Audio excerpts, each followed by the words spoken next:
إن الحمد لله نحمده ونستعينه ونستغفره ونعوذ بالله من شرور أنفسنا ومن سيئات أعمالنا من يهده الله فهو المهتد ومن يضلل فلا هادي له وأشهد أن لا إله إلا الله وحده لا شريك له وأشهد أن محمدا عبده ورسوله يا أيها الذين آمنوا اتقوا الله حق تقاته ولا تموتن إلا وأنتم مسلمون يا أيها الناس اتقوا ربكم الذي خلقكم من نفس واحدة وخلق منها زوجها وبث منهما رجالا كثيرا ونساء واتقوا الله الذي تساءلون به والأرحام إن الله كان عليكم رقيبا يا أيها الذين آمنوا اتقوا الله وقولوا قولا سديدا يصلح لكم أعمالكم ويغفر لكم ذنوبكم ومن يطع الله ورسوله فقد فاز فوزا عظيما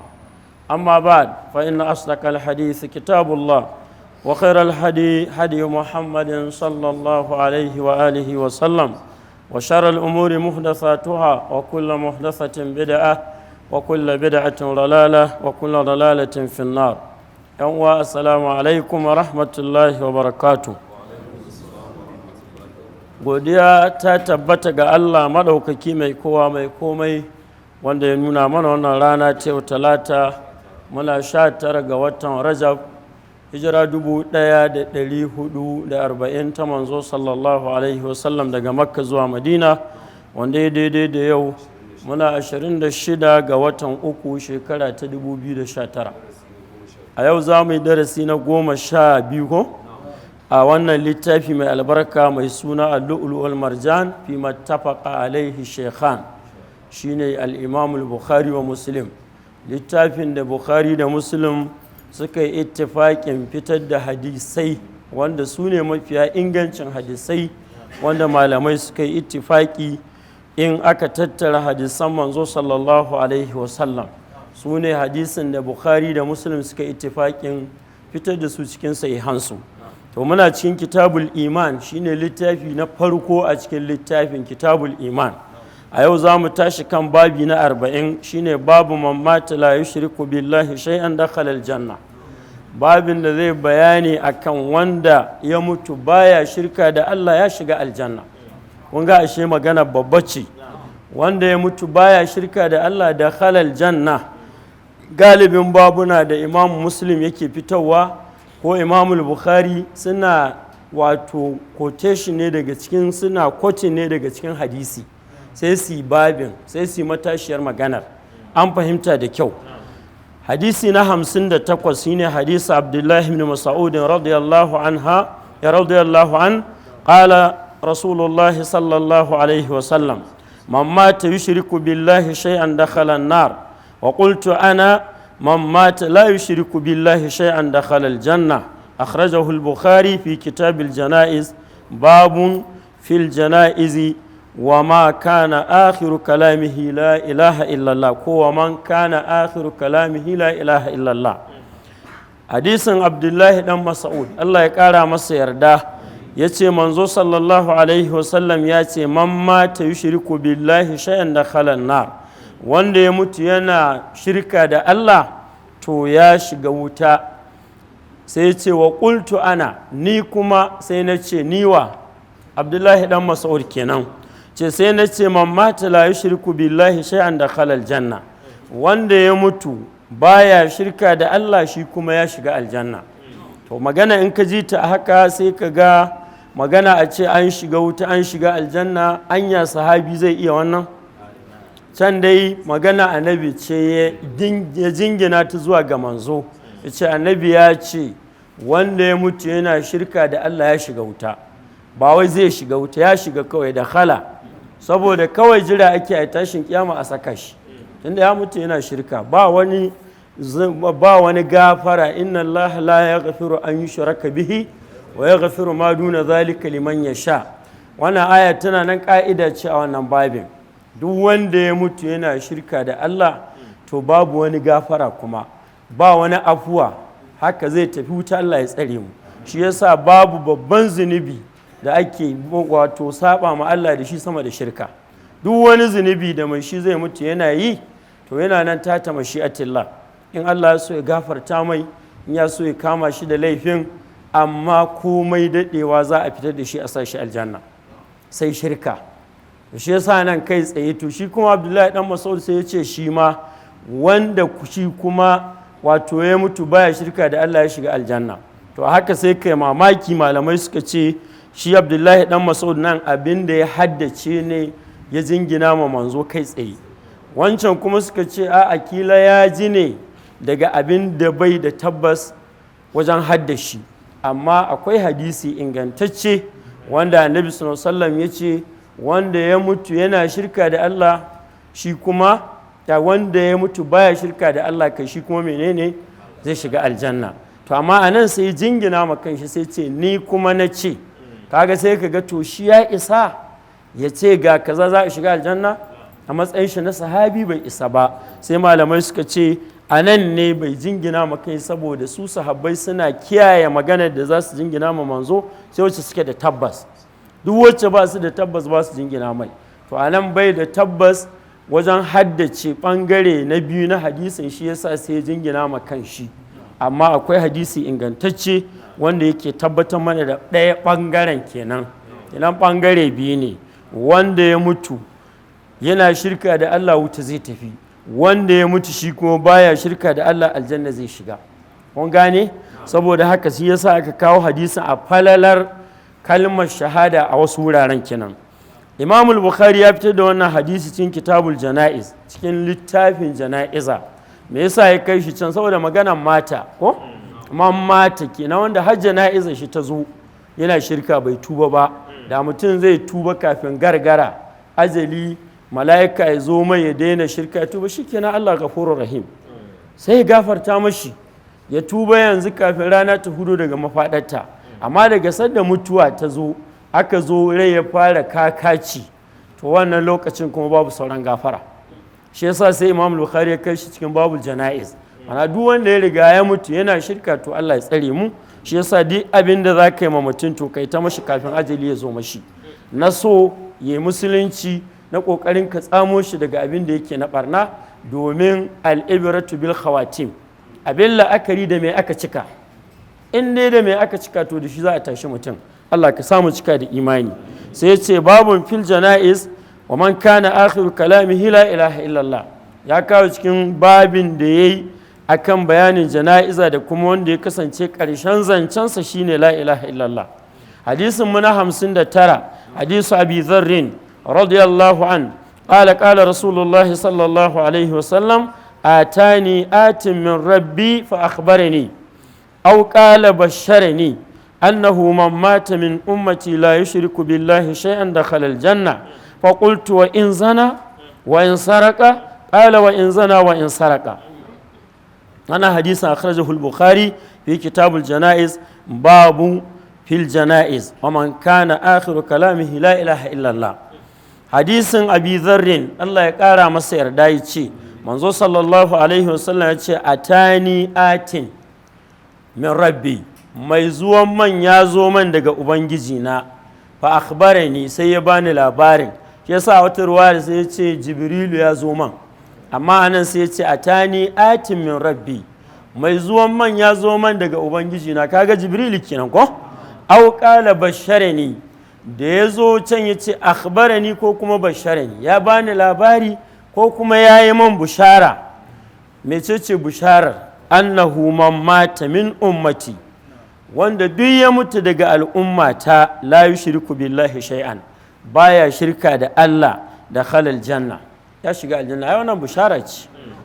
Al'umma annabi ake ba shi duk wanda ya mutu daga al'ummarsa, annabi yana farin ciki ya ji abin da zai sami al'ummarsa ne na alheri. Alkhairi ne wannan.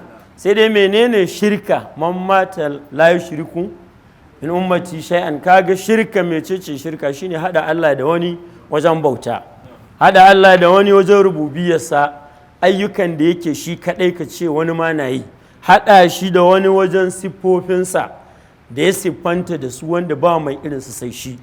Kun gane? Da sunayensa. Duk shirka tana shiga bangare guda uku na tauhidi, wanda wancan ina jin ba kuma manta ne mana misali yadda shirka ke shiga bangarorin nan guda uku. Ina fata ba a manta ba. To to anan aka zo aka yi ma annabi bushara, aka ba shi labari duk wanda ya mutu daga cikin al'ummarsa baya shirka da Allah, bai hada Allah da komai, aka ce la yushriku billahi shay'an. Shirka ba ta da kyau, koya take tana illa. Yau kana bauta ma Allah duk ɓangarorin bauta, amma wajen roƙon abin da Allah ke sai ka roƙi wani, ka ce to don wannan ko kamar yadda mushrikai suke zamanin mu, za ce me yasa kuke bauta musu, sai ko ma na abuduhum illa li yuqarribuna ila Allah zulfa. Mu ba bauta musu muke ba, abin da muke musu muna yi ne don su kusantar da mu ga Allah kusancin daraja. Mu ba mu da kima wurin Allah, saboda haka muna kama kafa ne da su.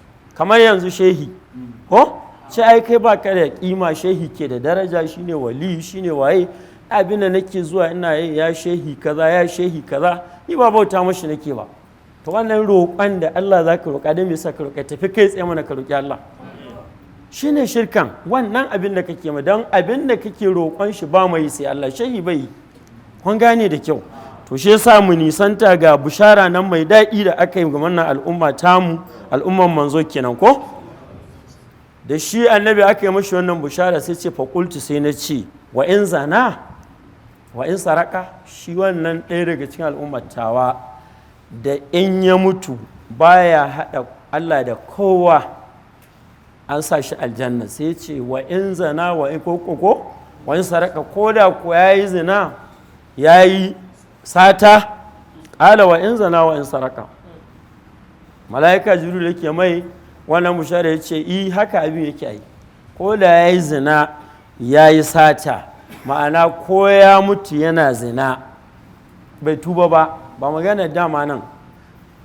Sannan ko ya mutu yana sata baya da ya shirka ko, to wata ran zai shiga aljanna, sai dai kila satar shi ta sa a kai shi wuta, kila zinar shi ta sa a kai shi wuta. Ta yi kuma Allah yana nan ta mashi'atillah, ya so ya gafarta mushi, ai ba shirka ba ce. Kuna fahimta? Sai dai wannan ba certificate ake baka baka ce to ba yanzu shikenan, ba wannan ake nufi ba.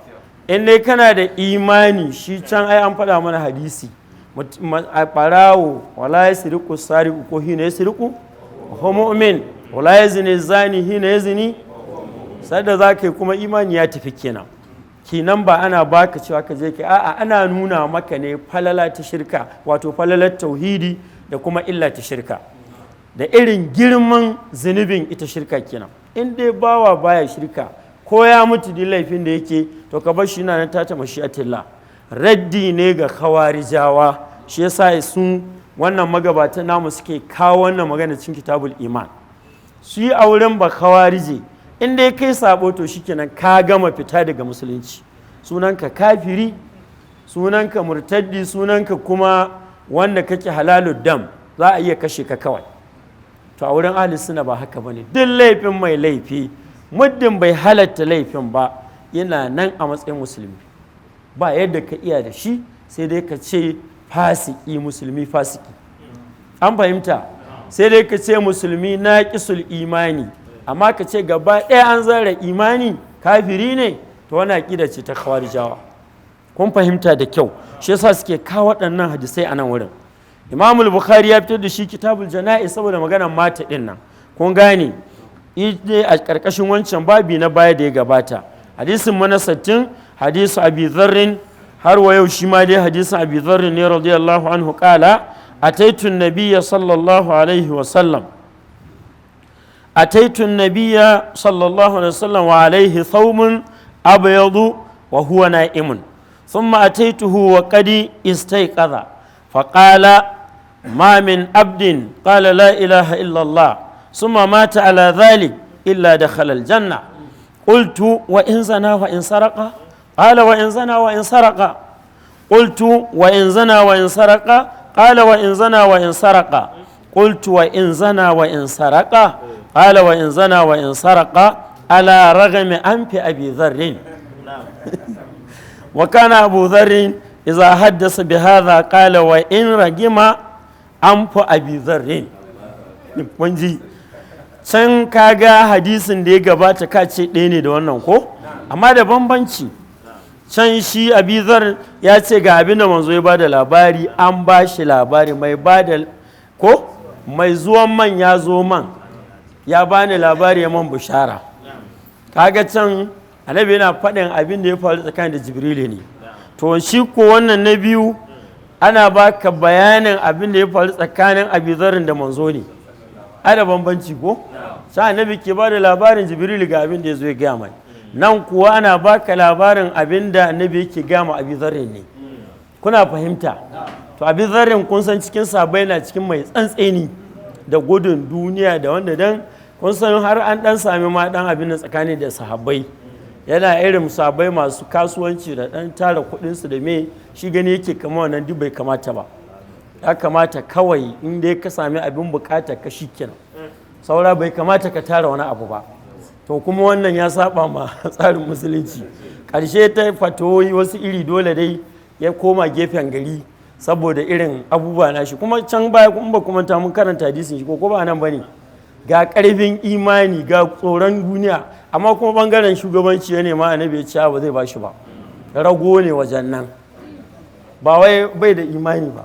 A'a zuciyar shi ba zai iya tsayawa wani shi harkar shugabanci yana buƙatar mai ina buƙatar zare idanu wani lokacin kai kai da gaske ba wani tausayin mutum yayi ba daidai ka ce duk sai babu irin wannan da kuwa da kuma riƙon amana to shi annabi ya ce ba za a baka ba to shi ne a nan ku ji saboda shi gani yake kamar sausacin ya yawa ga shi dai ai kun ji ko ya ce ƙala a taitun nabiya ni na je wurin manzo sallallahu a taitun nabiya sallallahu wa alaihi thawbun abyadu wa huwa na'im na je wurin manzo sallallahu tare da shi akwai wani tufafi ja a lokacin wa huwa na'im yana bacci ku dubi abyad afwan fari nake so in ce fari ko kaga sahabbai hatta siffar yadda suke samun annabi hadisi ta suke na je wurinsa tare da shi da wani farin tufafi kuma yana bacci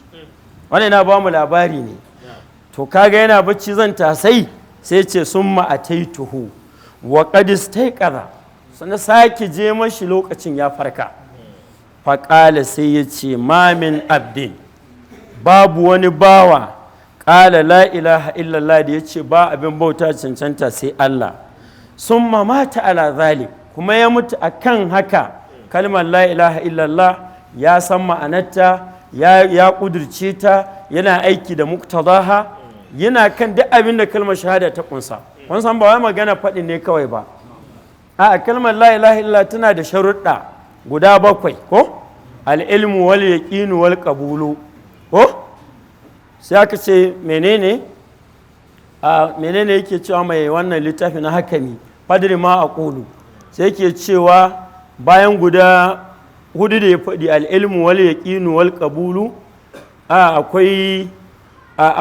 akwai mahabba akwai yawa al'ilmu wal ƙabulu wa sidiku ko wal ƙabulu ne sannan akwai mahabba akwai kuma guda 7 ne dai shirin na ta ban iya kawo su yanzu to waɗannan duka sai kalmar shahada za ka faɗi la ilaha illallah sai ta ƙunshe su da rashin raddi guda 7 ne to waɗannan sharuɗan sai ta cika su daga ciki akwai muktazaha aikin da abin da kalmar ta ƙunsa ba za ka ce la ilaha illallah ba ka sallah ba azumi ya zo ka ce ba za ka yi ba to wanda ya faɗe ta sannan kuma ya mutu a kan haka kan ita la ilaha illallah ba ya shirka kenan sai ya ce ba wanda zai sami wannan illa da halal janna face sai ya shiga aljanna annabi ke gaya wa abi zarrin abin da jibril ya zo ya gaya mashi qultu kaga can annabi ya tambayi jibril ya gaya ma jibril waccan magana shi ma sai abi zar ya ce sai na ce wa in zana wa in saraka ko da ya zina ya yi sata hala wa in zana wa in saraka ne bai ce ko da ya zina ya yi sata qultu na sake cewa wa in zana wa in saraka yanzu ko da ya zina ya yi sata hala ya ce wa in zana wa in saraka bai ce na'am ba ma iya maimaita abin da ya faɗin in ya yi zina ya yi sata ko qultu na sake cewa wa in zana wa in saraka har so 3 kenan ko da ya yi zina ya yi sata qultu wa in zana wa in saraka annabi ya sake maimaita mushi wa in zana wa in saraka kaga so nawa kenan to ta 3 ce sai annabi ya ce wa kana ko haka ne qala wa in zana wa in saraka ala ragami an fi abi dharr. Ana uku da annabi kamar ka ce annabi ya ga jiki ko kuma yana so ya datse waccan fahimta ta abi dharr. Shi gani kiya za a ce mai zina mai sata kuma a ce zai shiga aljanna, sai ce ko da ya yi sata ya yi zina a bisa ƙin ko a bisa ƙin abi zarre shi ne ala ragame an fi abi zarre. Ragam shi ne laraba suna ce ala ragame kaza, wato a bisa turmuza hancinka abinda ba ka so ko ba ka so ya faru ka yadda za ka, kamar haka ne ma'ana ko abi zarrin baya so haka dai za su kuna fahimta shi ne wato a turmuza hancinka a ƙasa turɓaya shi ne ragama an fulani. To sai ce ko mai ko dai abizar yake ƙi zai dai shiga aljanna. Kun fahimta? Kaga ashe yanzu wannan aƙida irin ta khawarijawa su ce mai kaza ɗan wuta ne, kafiri ne, ma abin halalu dammi ne, za a kashe shi. Kaga wannan ba daidai ba ne. Laifin duk mai laifi da yake yi in dai ba shirka yake ka bar shi, hukuncin shi tsakanin shi da Allah. In ya ga dama ya gafarta mai, in ya ga dama ya kama shi da zunubi. Amma aqida ta ahlus sunnah jama'a yana nan musulmi. Kun fahimta da kyau. To kaga wannan hadisi yana da tabbatar mana da girman tauhidi. Yana nuna mana illar shirka. Laifin shirka kun ga ya mutu baya shirka, domin sai da yace wato mamin abdin, babu wani bawa qala la ilaha illallah summa mata ala zalika illa dakhala aljanna. Ashe kaga yan uwa sai mu tsaya mu san me tauhidi, sannan menene shirka, kishiyar tauhidi kenan, mu san falalar tauhidi. Shi yasa duk ilimin da ake koyarwa shine ilimin farko da ya kamata a baka. Yanzu duk faman da ake yanzu mai tauhidi mai bauta ma Allah yadda ya kamata zai yi zina zai yi sata. Duk sace-sacen nan da ake da zinaci da kashe-kashen rai yawanci wanda ba su da tauhidi ne. In suna da cikakken tauhidi, sun san Allah, sun san haƙƙinsa, suna tsaye akan kalmar la ilaha illallah, to sun san akwai hisabi na ba za ka gansu wurin waɗannan abubuwa marasa kyau. To amma a ƙaddara ko da fa shaiɗan zai ja shi ya mutu bai tuba ba, to kai baka isa ka ce mai ɗan wuta bane zai tafi da wama. Saboda wannan hadisan da muka ji, shi yasa aka ce asalin babin man mata la yushriku billahi shay'an dakhala aljanna. Kun fahimci hadisan? To ina ga ai ƙasa sharhin da yanan dubbai abin nan ƙarar suke ko? To sai mu tafi babi na gaba. Babin mu na 41 babu tahrimi qatlil kafiri ba da an qala la ilaha illallah. Babin da zai bayani akan haramcin kashe kafiri bayan ya ce la ilaha illallah. Kafiri ne ko ya ga takobi ko ya ga bindiga sai ya ce la ilaha illallah kuma sai aka kashe shi. To me ne hukunci? Haramun ne. Sai aka ce tahrim haramun ne. Ya ce la ilaha illallah shikenan sai a kyale shi. Hadisul Miqdad bin al-Aswad huwa al-Miqdad ibn Amr al-Kindi annahu qala li Rasulillahi sallallahu alaihi wasallam ara'aita in laqitu rajulan min al-kuffari faqtatalna fadaraba ihda yadayya bis-sayfi وقداها ثم لاذ مني بشجرة فقال أسلمت لله أقتله يا رسول الله بعد أن قالها فقال رسول الله صلى الله عليه وسلم لا تقتله فقال يا رسول الله إنه قدا إهدى يدي ثم قال ذلك بعد ما قداها وقال رسول الله صلى الله عليه وسلم لا تقتله فإن قتلته فإنه بمنزلتك قبل أن تقتله وإنك بمنزلته قبل أن يقول كلمته التي قال. أخرجه البخاري كتاب المغازي باب حدثني خليفة. نعم حديث المقداد بن الأسود شيني المقداد بن أمر الكندي الله يقال مصير ده أنه قال لرسول الله صلى الله عليه وسلم ya ce ma manzo sallallahu alaihi wasallam ara'aita in laqitu rajulan min al-kuffar, ya me kake gani ya rasulullah, shi yanzu in na haɗu da wani mutum daga cikin kafirai faktatalna muka yaƙi juna, yana nema ya kashe ni, ni ma ina nema in kashe shi, kafiri ne ni kuma musulmi, muka haɗu da juna kowa yana nema ya kashe kowa, fadaraba ihda yadayya bisayfi sai ya datsa ɗayan hannayena da takobi. Oh, tunda yaƙi ake yi, ya ɗago takobin shi ya datse man hannu da takobinsa. faƙaɗaha sun malaza minni bi shajaratin, bayan ya datsan hannun ya tafi ya nemi ya fake ya ɓoye da wata bishiya, wato ya kare kanshi daga wannan bishiya, ni ma ka in sare shi kinan ko kan kashe shi. faƙala sai ya ce aslamtu lillah, bayan ya raɓi ya ɓoye daga sarana sai ya ce na miƙa wuya ga Allah, na musulunta. a aqtuluhu ya rasulallah, a aqtuluhu shin na kashe shi ya manzan Allah? ba'ada an qalaha, bayan ya faɗe ta, ya faɗi wancan kalma ta shahada, na kashe shi. faƙala rasulullahi sallallahu alaihi wasallam la taqtuluhu, manzo sallallahu alaihi wasallam ya ce karka kashe shi. faƙala ya ce ya rasulallah innahu qada yadai, ko ya fa datsan hannu ya manzan Allah, ya kifa miki ya datsan hannu gashi kila a ƙasa ko shi, yanzu na kyale shi. sun maƙala zalika ba da maƙaɗa, ya faɗe ta ne bayan ni ya datse man hannu. faƙalar rasulullah sun la taqtulhu, karka kashe shi, ba da ya faɗe ta ba shi kenan ko. fa in qataltahu fa innahu bi manzilatika qabla an taqtulahu, idan ka kashe shi to yanzu fa innahu bi manzilatika, ya koma matsayinka gabanin kai ka kashe shi. mai matsayinsa haka ake nufi? Shi yasa ake ce dole karatu sai gaban wurin malamai ake yin shi. in ka ce kai kaɗai za ka je da larabcinka sai ka halaka. ya ce wa innaka bi manzilatihi qabla an yaqula kalimatahu allati qala, kuma kai ma yanzu ka kuma matsayinsa gabanin ya faɗi wannan kalma ɗin. kaga farko da aka ce fa innahu bi manzilatika qabla an taqtulahu, yanzu ya koma matsayinka gabanin ka kashe shi. me ake nufi anan? yayi dan gajeren sharhi, in ko kada nan cikin muslim zaka ga ƙarin sharhi wanda yafi wannan. abin da ake nufi fa innahu bi manzilatika qabla an taqtulahu li'annahu sara musliman ma'sumad dami, shi yanzu ya koma matsayinka kafin ka kashe shi. shi me matsayin shi? ma'sumud dam, musulmi jinin shi ba katangagge bane, ana kashe shi ba da haƙi ba. to yanzu ya koma matsayinsa gabanin ya kai shi, tunda ya ce la ilaha illallah.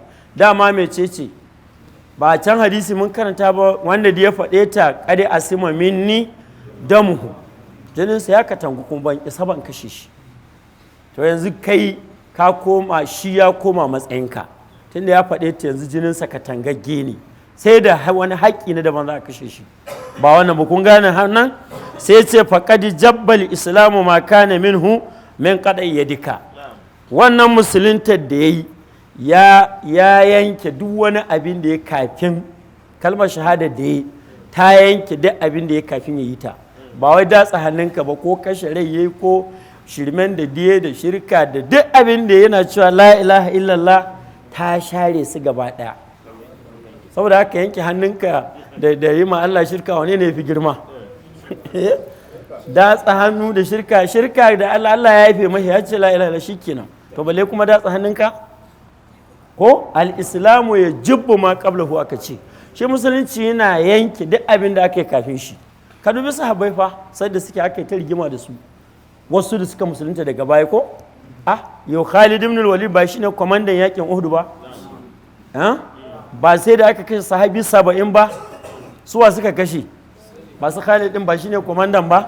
amma da ya zo musulunta, ka taba ji an taba mai magana waɗannan mutanen? ai musulunci to shine ce in ka kashe shi to yanzu shi fa ya koma matsayin ka kai kafin ka kashe shi. kun ga ɗaya ɓangaren kenan. wa innaka bi manzilatihi qabla an yaqula kalimatahu allati qala, ai inna damaka sara mubahan bil qisasi, in ka kashe shi to yanzu shi jinin shi kina ya zama ne sara mubahan bil qisasi, yanzu shi musulmi ne. bayan in ka kashe musulmi me ake maka? kisasi. idan yan uwa suka ce kai za a kashe shi za a yi a matsayin kisasi kenan. in sun ce diya suke so, diya za a ba su. in sun yafe shi kenan. saboda haka yanzu jininka ya zama me wanda za a iya tabawa, ta hanyar kisasi. In ya ce yan uwan suka ce ba su yafe ba, to kaga za a iya mashi a da kisa kenan. Bambanci kawai shi ai kisa ne yana kafiri ko, yanzu kai kisa ne da musulunci da a kashe katin da ka kashe musulmi, amma ba wai ya koma matsayinsa na shi kafiri ba ne. Kun gane? Domin kashe wanda ka kashe ko ba shi nan da wata shubha. Mecece shubhar? Shi a wurin miƙidad yana ganin a wannan duk da akwai ɗaya ruwa ta gaba ko, shi yana ganin a lokacin kamar ya faɗe ta ne kawai don ya kare kanshi daga sara ko kisa. Wannan shubhar ta sa ba fa za a kashe shi a matsayin mai ba, a matsayin shi ma ya zama kafiri, yana nan musulmi shi. Kun gane da kyau? Kuma ko da ma musulmi ya kashe musulmi yana zama kafiri ne? Ba kafiri ba ne. To kaga a wurin idan ka fahimci zahirin wurin inda larabcinka ne baka koma da magabata suka fassara ba, sai ka ce to kai kuma ka koma matsayin shi ka zama kafiri. To ba shi ake nufi ba, ka koma matsayinsa jininsa zai taɓu, kai ma za a iya taɓa jininka, shi ake nufi. Kun gane maganar? Wannan yana cikin abin da ya kamata musamman ɗaliban ilimi su fahimta. Fassara ƙur'ani da hadisi akwai wuraren da sai ka koma ya sahabai suka fassara su, sai ka koma ya magabata, ba haka sai ka auka cikin bala'i. Nan he ka je ka ce to yanzu shi kenan shi ma ya kafirta domin ya ga abin da annabi ya ce. A'a, ba haka aka ce ba. Kun fahimta da kyau? Kenan ba a kashe wanda ya ce la ilaha illa a fagen yaƙi, in ya faɗe ta shi kenan sai a kyale shi, ya riga kuma ya sha. Dan Allah ya faɗi, a'a dan wani munafunci da wannan kuma Allah ne zai hukunci. Da zahiri ake aiki ba da baɗini ba. Kun fahimta da kyau? To shi yasa sai Imam Bukhari ya kawo hadisin cikin Kitabul Maghazi, littafin da yake bayani kan yaƙe-yaƙe, babun haddathani khalifa. Hadisin mu na 62, hadisu Usama ibn Zaidin, shi wancan tambaya a matsayin kaddarawa. Miqdad ko? Ba ni labari ya sa me kake gani in kaza da kaza.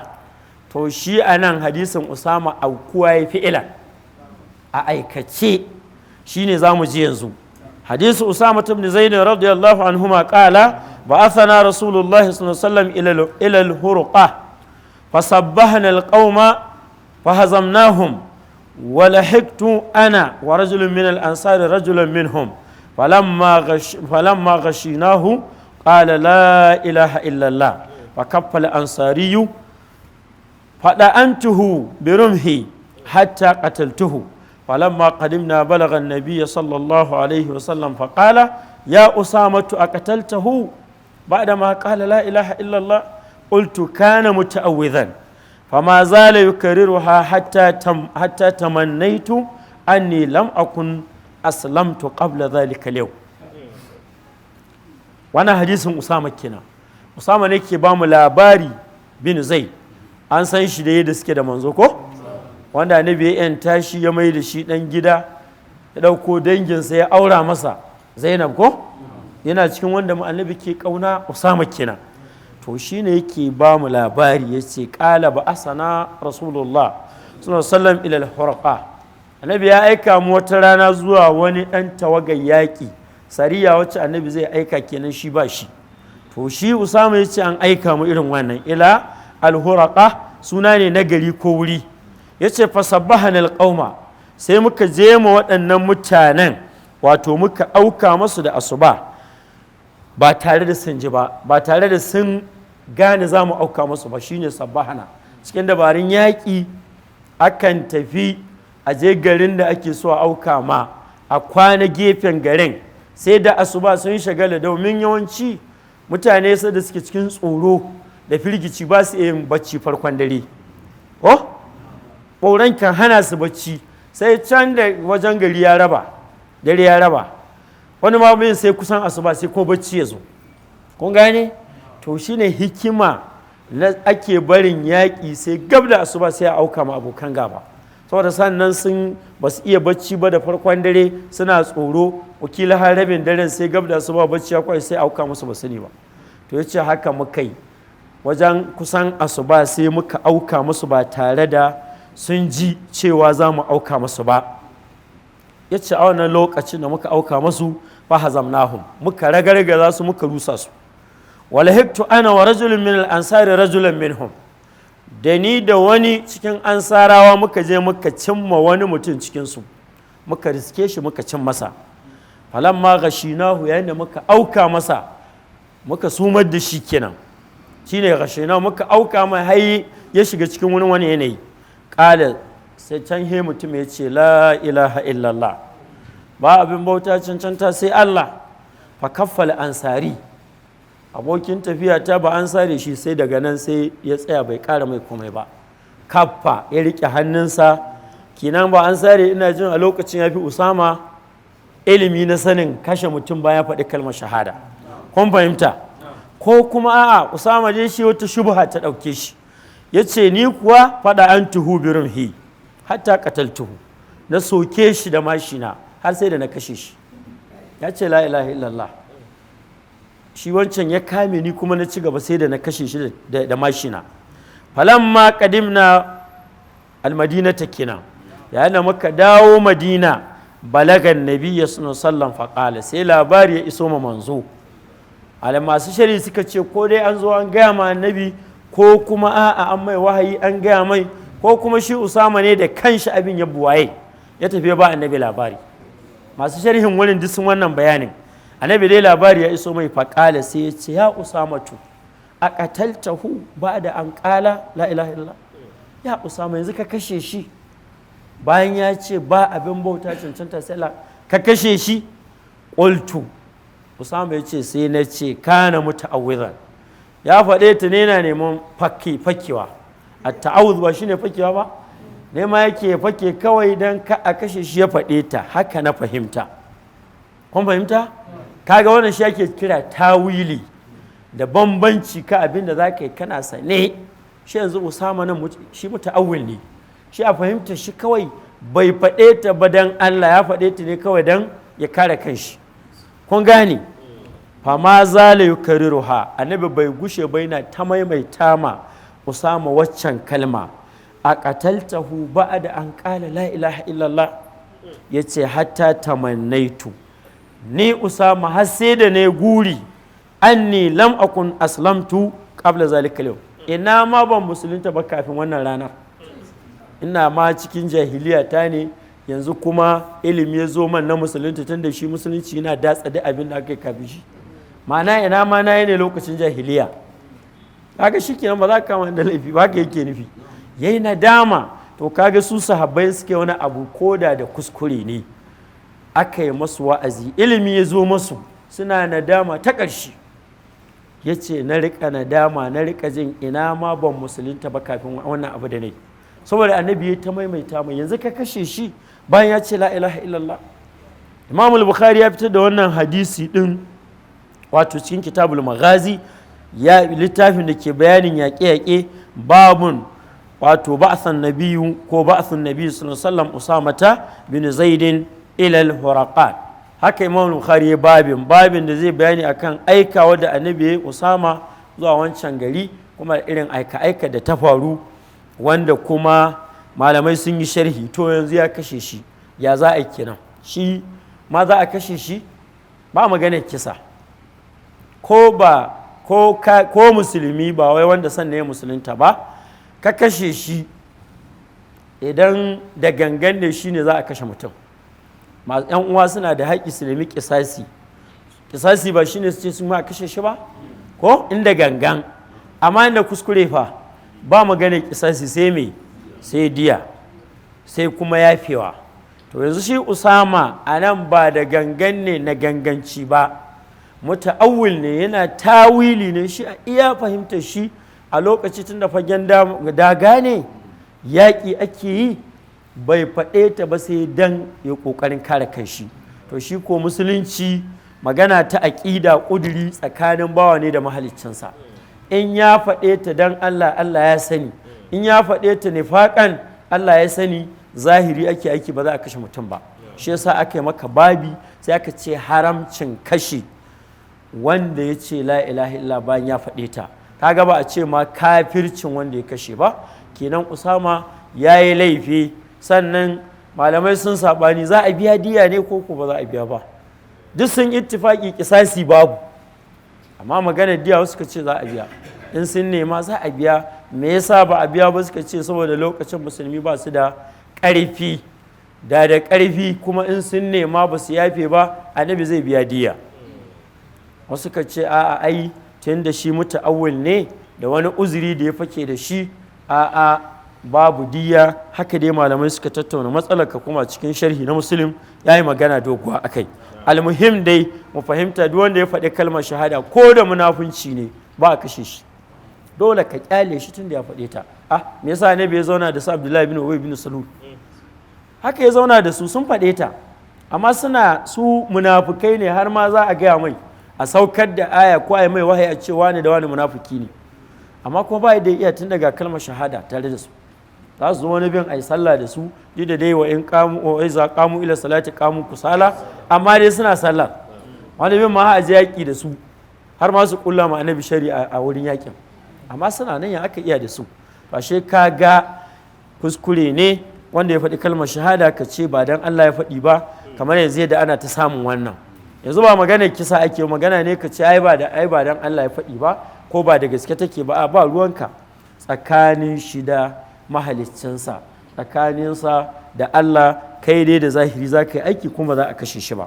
An fahimci babin, an kawo shi cikin babin, an kawo cikin kitabul iman don a gaya mana yan uwa cewa kalmar shahada ita ce take fitar da mutum daga duk irin laifin da ya kafin ya faɗe ta, shi kenan wannan an yafe mashi.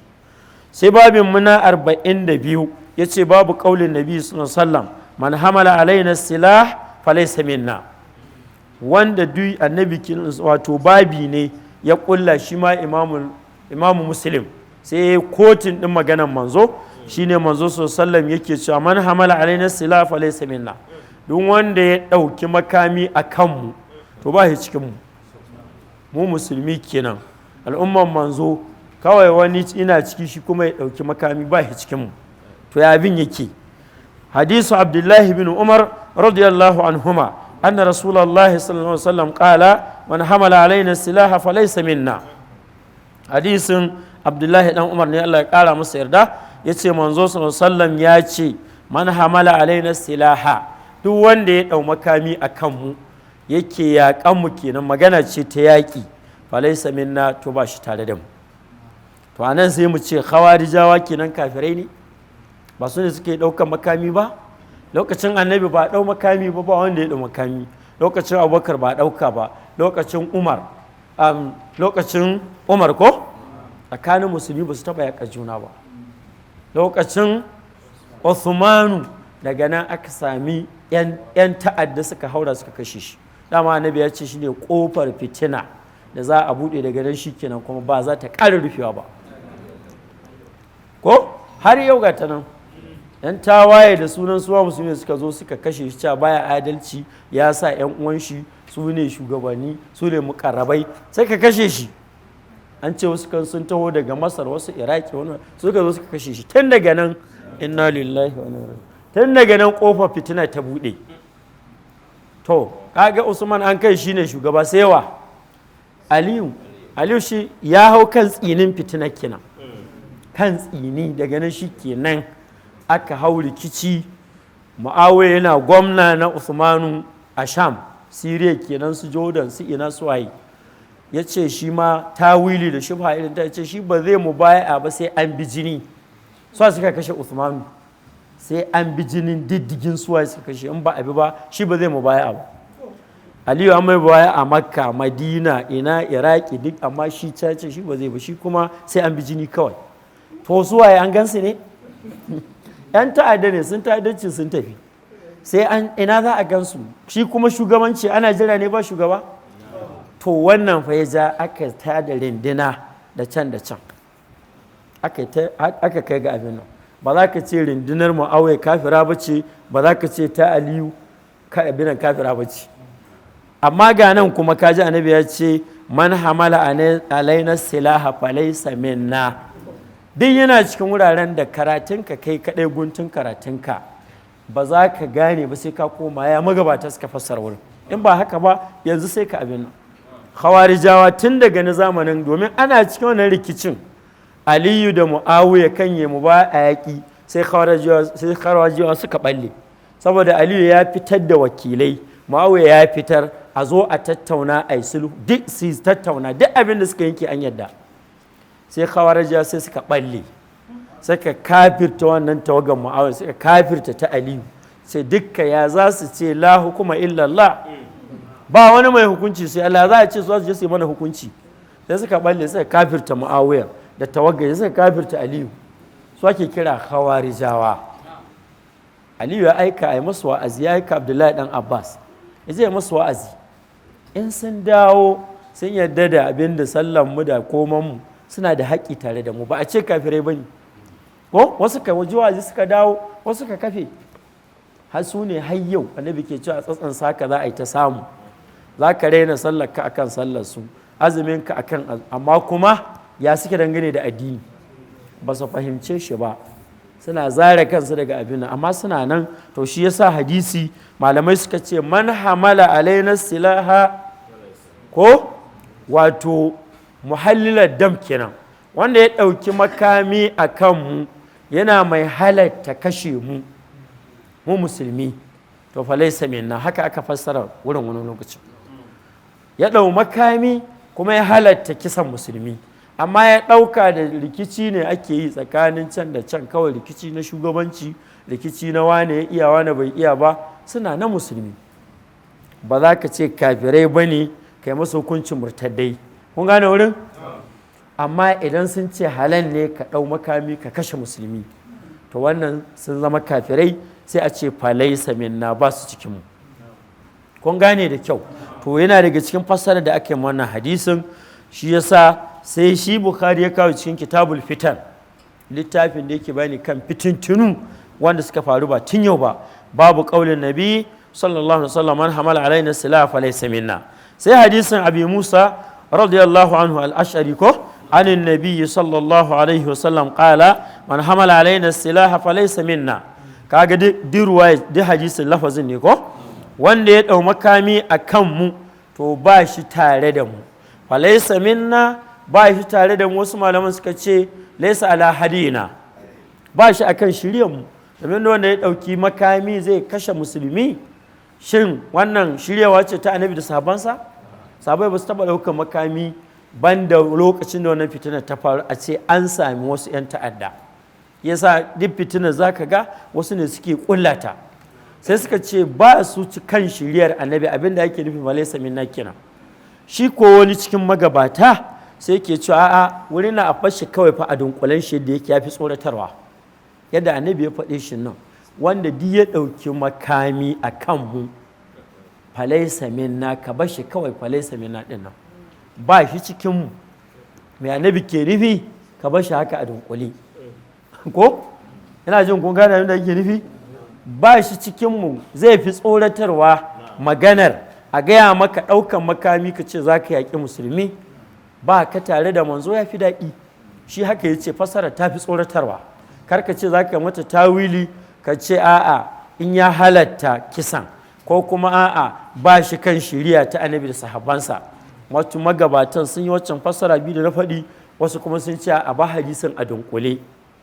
Kama hadisi ne da aka ce wanda ainihin ya tsallaka ma mutum yana sallah, da ka tsallaka gara kai tsaya tsawon kharifi 40, ka tsaya tsawon to kharifi me awa ce 40, minti 40 ne, shekara 40 ce, kwana 40 ne, wasu ka ce shekara 40, wasu ka ce a'a na bai duk ba abin da ya faɗi, ka bar shi a dunkule ya fi tsoratarwa. Kun fahimta? To shi ma wannan hadisin wasu malamai suka ce irin wannan ka bar shi a dunkule, duk wanda ya ɗau makami akan musulmi ba shi tare da mu, haka annabi ya ce. Me yasa za ka ɗau makami? Ai an hana. Kaga muka ɗau hadisin yau abin da ke ta faruwa kenan. Kaga inda mun fahimce shi babu da banci, babu jagaliya, babu ɗauka wannan makaman da ake yau ake ta kashe-kashe. Ka ɗau makamai ka je ka auka ma wasu saboda wani dalili kawai naka na san zuciyarka, annabi ya ce falaisa minna. Kaga magana babba ce, ko da za ka ɗau fassarar masu fassarar da suke cewa ba shi kan shiryar manzo, ai babu, domin sahabai suna ɗaukar makami ne akan junansu, babu. Amma mu ka ga mutum ya riƙe wuƙa kuma sannan ya sa mata dafi a kanta, ya riƙe abubuwa ga su na wanda suke babu kyau. In ka gani matasan nan da kake ga sai ga ya saƙala wuka cikin cinyarsa, in ka abin da za ka suke ta kawai sai ka ga waya ce suke so su karɓa su nuna wuka, sai ka ga da ka je a sa maka wuka da dafi gara ka ba da wayar. To ya miƙa duk wanda ya nuna maka makamin da zai iya kisa sunan shi ɗan ta'adda. A musulunci hukuncinsa kisa ne in dai makamin zai iya kisa, shi ake kira wato ainihin mai fashi da makami. Ya nuna maka don ya tsorata ka ya kwace maka dukiya ko ya taba maka iyali ko ya taba maka jini ko rai, to dukkan cewa aka in ka tsaya don ka kare kanka fa huwa shahid. Man qutila duna malihi wa man qutila duna ahlihi duna nafsihi, haka nabi ce zo da makami kai ma ka tsaya ya kashe ka kai shahada, kai kuma ka kashe banza. Allah ya tsare mu.